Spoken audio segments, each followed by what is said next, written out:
85% of people struggle with low self-esteem, often rooted in negative self-talk at some point in their lives. That's a staggering number, one that should stop us in our tracks and compel us to ask, what's really going on in our minds? Today, we're diving deep into a topic that's as challenging as it is transformative: killing your negative thinking.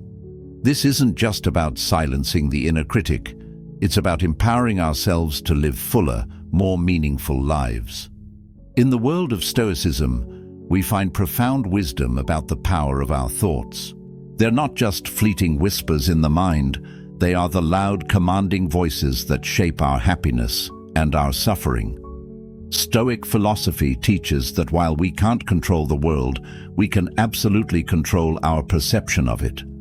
The Stoics weren't just ancient philosophers, they were mental warriors, armed with reason and inner calm, battling the tyranny of unchecked thoughts and emotions.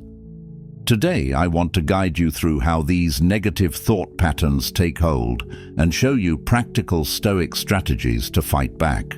We'll explore how to harness the power of our minds, not to suppress negative thinking, but to transform it. Because when we align our thoughts with the virtues of wisdom, courage, justice, and temperance, we free ourselves from the mental traps that hold us back. If you're skeptical, I encourage you to stick around.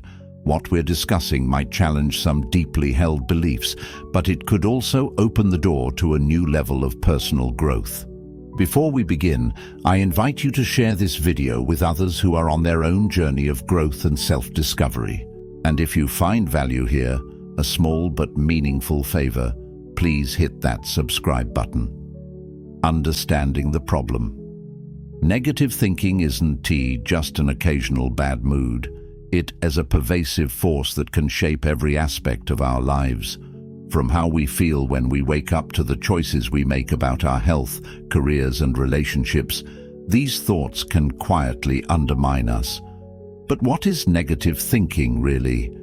At its core, it's a pattern, expecting the worst, doubting our capabilities, and assuming we are less worthy than we truly are. Why do we fall into this trap?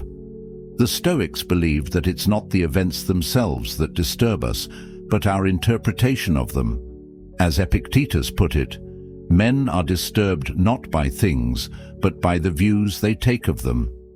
This insight lies at the heart of our struggle. It's not reality that holds us back. It's the lens through which we see it. Psychologist Carl Jung adds another layer to this understanding. He believed much of our negative thinking stems from the unconscious mind.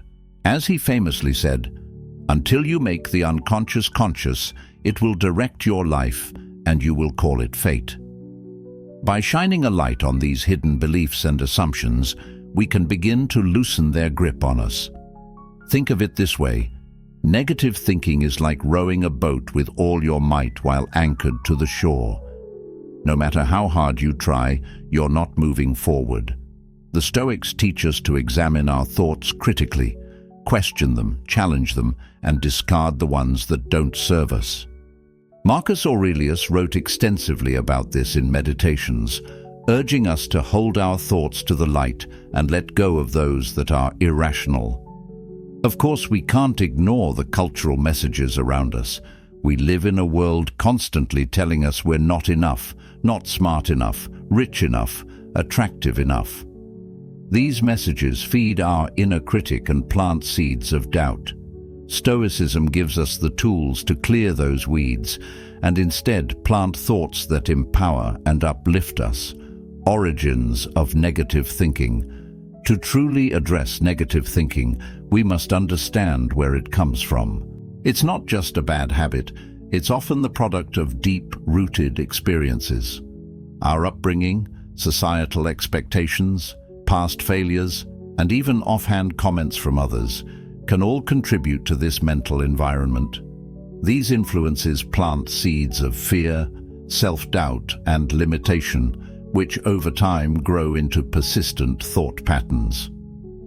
From a young age, many of us are immersed in environments that don't cultivate confidence. Consider the child constantly told they aren't smart enough, or an education system that rewards only perfection. These experiences shape our internal narrative. Aristotle said, "We are what we repeatedly do." Excellence, then, is not an act, but a habit. The same is true for our minds. If we repeatedly think negative thoughts, we create a habit of self-limitation. Failures and rejections reinforce these scripts. Each setback can affirm an inner voice that says, "See, I knew you couldn't do it." This isn't because we lack talent, but because we start to act in ways that align with these negative beliefs. Plato's insight that reality is created by the mind reminds us that changing our thoughts is the first step to changing our lives. Fear also plays a huge role. Fear of failure, rejection, and the unknown can spiral into catastrophic thinking. Stoicism offers a powerful tool here: premeditatio malorum, the premeditation of evils. By consciously imagining the worst-case scenario, we can reduce its emotional power. When or if it happens, we are already mentally prepared. Again, Jung reminds us that the unconscious mind is often in the driver's seat. Our beliefs, formed through childhood, authority figures, and media, often go unchallenged because we aren't even aware they exist. Making these beliefs conscious weakens their hold and puts us back in control. Finally, we must acknowledge the societal pressure we live under. Our culture emphasizes scarcity, perfection, and competition, fostering constant comparison and dissatisfaction. Stoicism flips that script. It tells us to focus not on external validation, but on internal virtues. Our value is not measured by how we compare to others, but by how we grow and stay true to our principles. Renew your mind. Renewing your mind isn't about quick fixes or toxic positivity. It is about a deep transformation in how you think and relate to yourself. Stoicism provides a framework for this transformation through intentional reflection and disciplined thought. It teaches us that our emotions are not facts, they're judgments, and judgments can be examined, challenged, and changed. Marcus Aurelius said, "You have power over your mind, not outside events. Realize this, and you will find strength." This is the foundation of renewal, recognizing that we are the gatekeepers of our thoughts. We can choose which thoughts to cultivate and which to reject. Aristotle also reminds us that knowing yourself is the beginning of all wisdom. Self-awareness is crucial. We must look inward, identify harmful thought patterns, and decide whether they deserve a place in our mental space. This isn't about denial, it's about discernment, understanding our emotions so we can manage them wisely. Carl Jung offers a profound insight. What you resist not only persists, but will grow in size. Stoicism doesn't teach us to suppress negative thoughts. Instead, it urges us to acknowledge them, explore their roots, and test their truth. By doing this, we stop these thoughts from lurking in the shadows and start dismantling their power. Finally, renewing the mind requires more than just inner work. It also involves feeding our mind with positive, enriching content, philosophical texts, uplifting art, deep conversations, and moments of stillness. These practices help us build a mental environment where positive thoughts can thrive. These activities provide new narratives and perspectives that can replace our old, unhelpful stories. Socrates' insistence on the importance of living an examined life plays a crucial role here. By continually examining our beliefs and the thoughts that stem from them, we engage in a process of mental renewal that keeps our minds agile and our spirits aligned with our philosophical goals. This ongoing examination isn't merely a task. It is a way of living that keeps our internal world refreshed and attuned to the reality of our experiences. Plato also emphasized the importance of aligning with the forms, the ideal versions of justice, beauty, and goodness. In a similar vein, renewing our minds can be seen as an effort to align our thoughts with the most virtuous and empowered versions of ourselves. By aspiring to these ideals, we craft a self-concept that is robust, compassionate, and deeply wise. To put all of this into practice, we can start each day with a simple affirmation or a Stoic reflection that sets the tone for the type of thoughts we wish to nurture. Whether it's a quote from Epictetus about the power of our responses, or a Jungian mantra reminding us of the strength found in facing our shadows, these daily practices become the building blocks for a renewed mind. Surrounding yourself with positivity is another principle of profound importance. This means consciously choosing environments, people, places, and media that support and enhance our mental and emotional well-being. As Seneca famously advised, associate with people who are likely to improve you. This guidance encourages us to be selective about our company and to cultivate relationships that inspire and challenge us to grow. Aristotle also discussed this in his categorization of friendships: those of utility, pleasure, and the good. The highest and most valuable form, the friendship of the good, is based on mutual respect and the admiration of each other's virtues. These relationships encourage us to become better versions of ourselves. They are inherently positive because they are rooted in mutual striving for virtue and excellence. Moreover, Plato's allegory of the cave teaches us how our environment shapes our perception of reality. Those in the cave believed shadows on the walls were reality because that was all they knew. When one escapes and sees the world outside, he realizes the limitations of his understanding.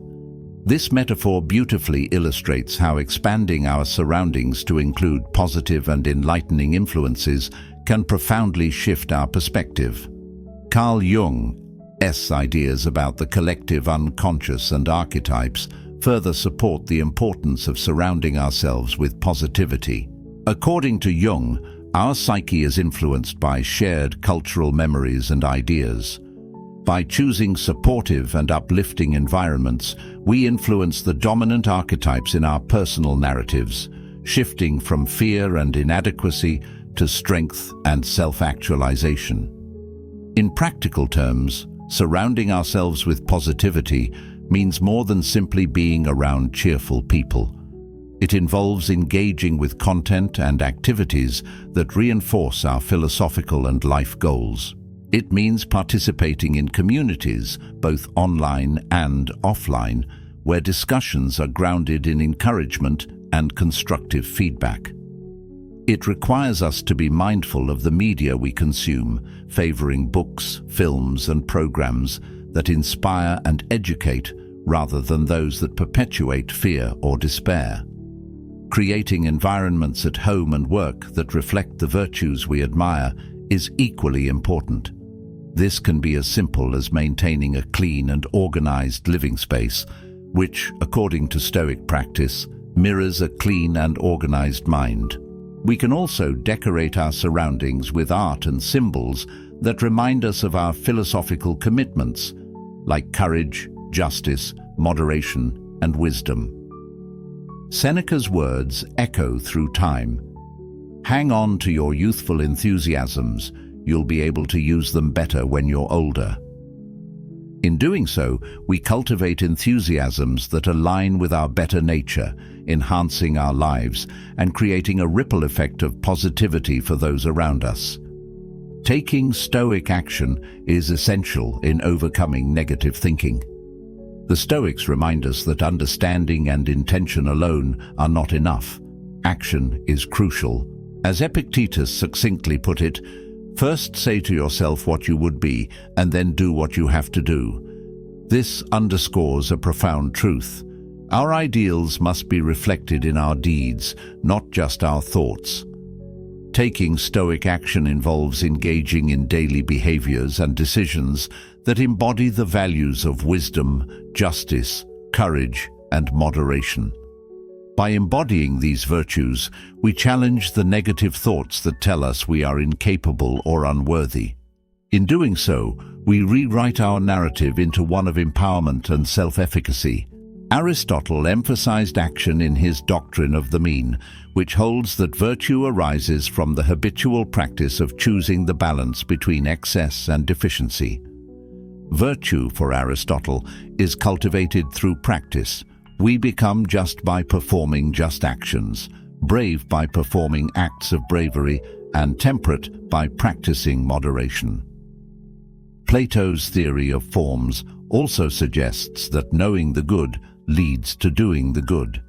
True knowledge necessarily results in right action, and by aligning our deeds with our Stoic understanding of virtue, we elevate not only our minds, but our entire being.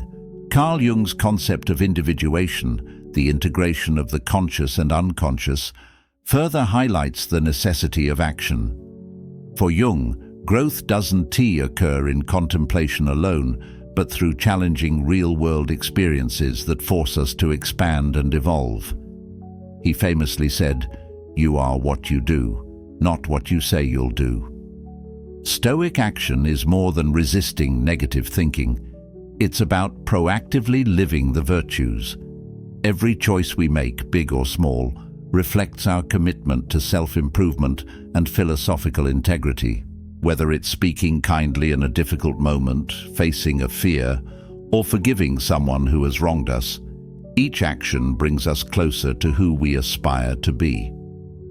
Taking Stoic action also means embracing life's challenges as opportunities for growth.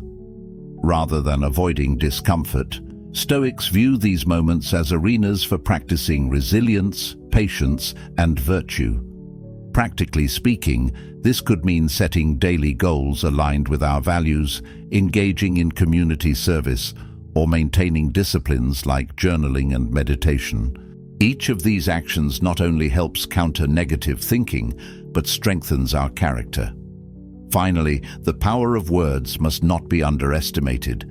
Stoicism teaches that virtues are reflected not only in actions, but also in speech. Epictetus advised, "First, learn the meaning of what you say and then speak," emphasizing that words do more than express. They influence our emotions and reality.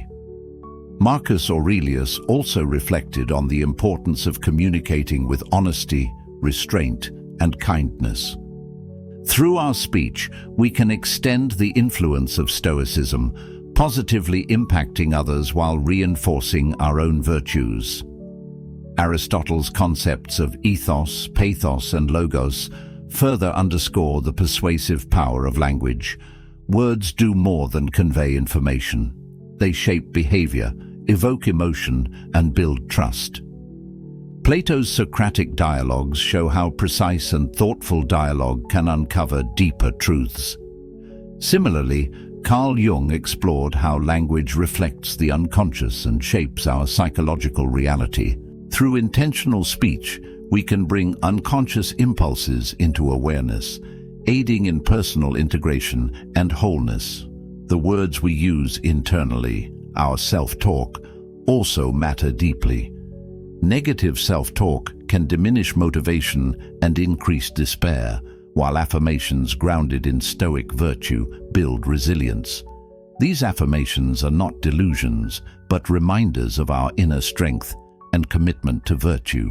They echo the Stoic understanding that while we may not control external events, we always control our response. Therefore, the power of words is deeply practical, shaping not only our relationships, but our very self-concept. As we cultivate Stoic virtues, let us remain mindful of the transformative power of both words and actions. Together, they shape our inner world and influence the outer world. Thank you for joining us on this profound journey through the wisdom of Stoicism. Remember, the words we choose and the actions we take forge the path to a life of purpose and virtue. If today's discussion inspired you, we invite you to continue the journey with our next video, which explores the Stoic approach to overcoming adversity.